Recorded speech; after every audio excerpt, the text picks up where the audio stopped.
the epic tale of Perseus and Medusa. Welcome to the world of myths and legends, where gods shape destinies, heroes face monsters, and eternal lessons are etched into history. Today, we'll dive deep into the epic tale of Perseus and Medusa. Get ready for a story of courage, sacrifice, and inescapable fate. Stay until the end, because you'll discover a surprising fact about Medusa that few know, a revelation that will completely change your perspective on her. Our story begins in Argos, a prosperous kingdom ruled by King Acrisius. Despite his wealth and power, Acrisius faced a problem that no riches could solve. He had no male heir to inherit his throne. Desperate, he sought the oracle at Delphi, a sacred temple known for its enigmatic prophecies. What he heard terrified him: your grandson will be your ruin. He will kill you and take your throne. Overcome with fear, Acrisius decided to prevent his only daughter, Danae, from bearing children. He locked her in a bronze tower, an isolated prison cut off from the outside world. Enter divine intervention. Zeus, the mighty king of the gods, saw Danae and was captivated by her beauty and sorrow. He descended to her in the form of a golden shower, one of the most poetic disguises in Greek mythology. From this union, a son was born, Perseus. The prophecy was set in motion, but could anything truly stop fate?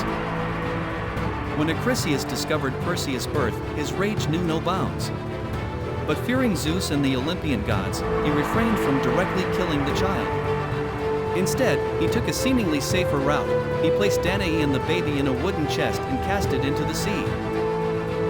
The sea, however, was Poseidon's domain, and he guided the chest safely to the island of Seriphos, where Danae and Perseus were rescued by Dictys, a kind fisherman who raised them as his own.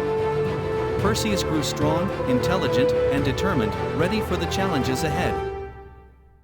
As Perseus grew into a formidable young man, he became his mother's protector. But Polydectes, the king of the island and Dictys' brother, had other plans.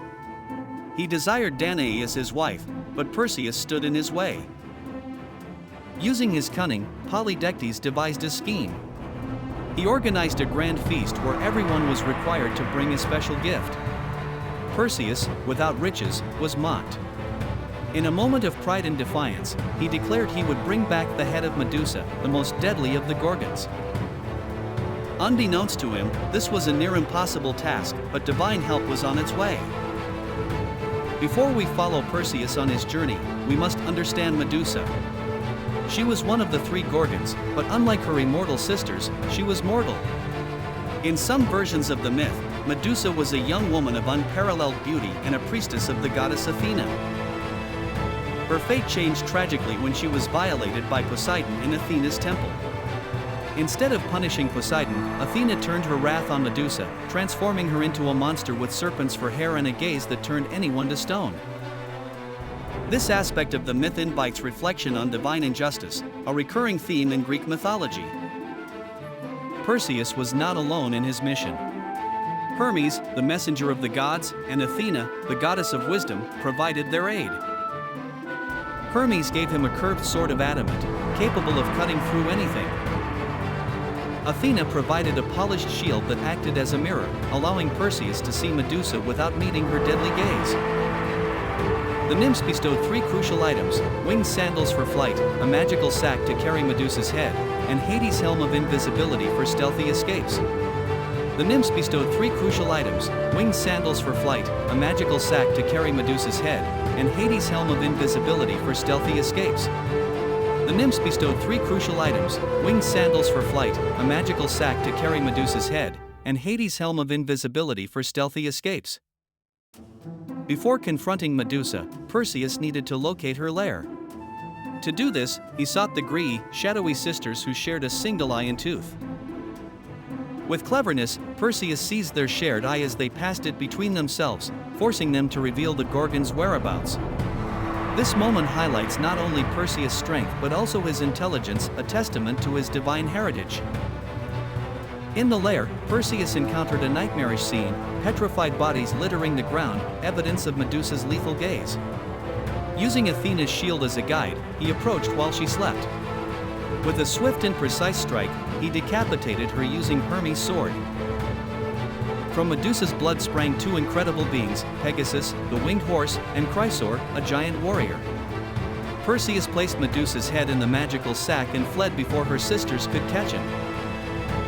On his journey back, Perseus encountered Andromeda, chained to a rock as a sacrifice to a sea monster. Her parents, seeking to appease the gods, had offered her as a tribute. Moved by justice and compassion, Perseus used Medusa's head to petrify the monster and freed Andromeda. They fell in love and were married, uniting courage and love in one of mythology's most iconic tales. Returning to Seriphos, Perseus found Polydectes abusing his power. He used Medusa's head to turn the tyrant king to stone, freeing his mother.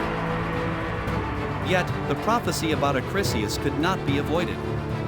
During an athletic competition, Perseus accidentally killed him with a discus, proving that no one, not even kings, can escape destiny.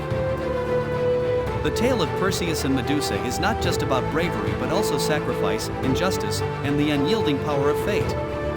The tale of Perseus and Medusa is not just about bravery but also sacrifice, injustice, and the unyielding power of fate.